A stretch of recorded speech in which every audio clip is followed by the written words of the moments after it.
Thank you very, very much. I want to get back to Senator Jack Reed, the top Democrat on the Armed Services Committee. Senator, you asked General Mattis a tough question without naming President-elect Trump about his relations with the intelligence community. Let me play it for our viewers. I have a very, very high degree of confidence in our intelligence community. And if you see that community being undercut, not debated about their conclusions, but undercut or somehow ignored or selectively being listened to or ignored, again, do you feel you have an obligation to make us aware of this so that we can exercise our responsibilities?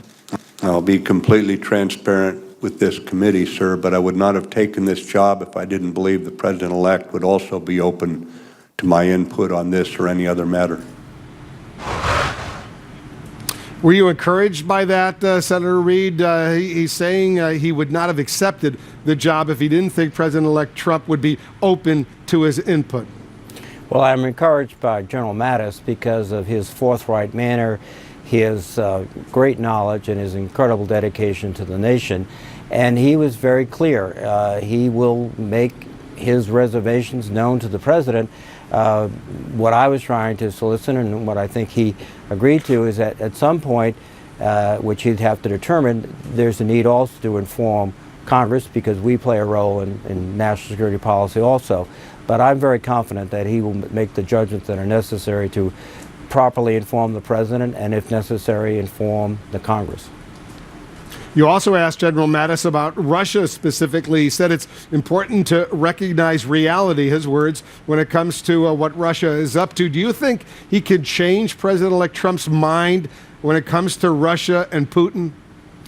I think he will make the case based on the facts, based upon the realities that he sees, and again, based, I hope, on very accurate intelligence of the threats that Russia poses, and also, as he indicated, maybe a handful, but some opportunities for collaboration. But I think he's going to approach the issue of Russia with a much more hard-nosed, much more pragmatic view of what they're about and what we could do to ensure that we don't get into a situation where there is a escalation or anything else. In fact, we can provide support for our allies in Eastern Europe particularly.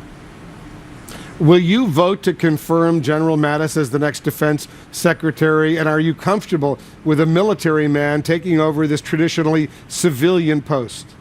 I will support General Mattis. I supported the legislation today that authorizes his appointment short of the 7-year waiting period. I did so because Senator McCain conducted some very good hearings, first with experts in the policy field, then today with General Mattis himself. I think those individuals were very, very clear about the history, the reason for the originally 10-year but now 7-year waiting period, and also the reasons why General Mattis, because of his qualities, his character, and the circumstances, is someone that should be given consideration. It was done once before for General Marshall in the late 1940s. Once again, I think they've suggested that it be done. And also, I think very, very importantly, today at the hearing, former Senator Sam Nunn, chairman of the Armed Services Committee, along with former Senator and Secretary of Defense Bill Cohen, came forward and made the same judgment. These are two extraordinary public servants who are very sensitive to the issue of civilian control of the military, but also made it very clear and emphatic that this would not be routine, that this exception is one-off, that if there was a opening again in this administration or any other administration, that I would reject a military appointment because we can't set the standard that this is something that's a low bar. It has to be a very, very high bar. All right, Senator Reed, thanks very much. Thanks, Jack Wolf. Reed, the top Democrat on the Armed Services Committee, joining us. I want to get some new information.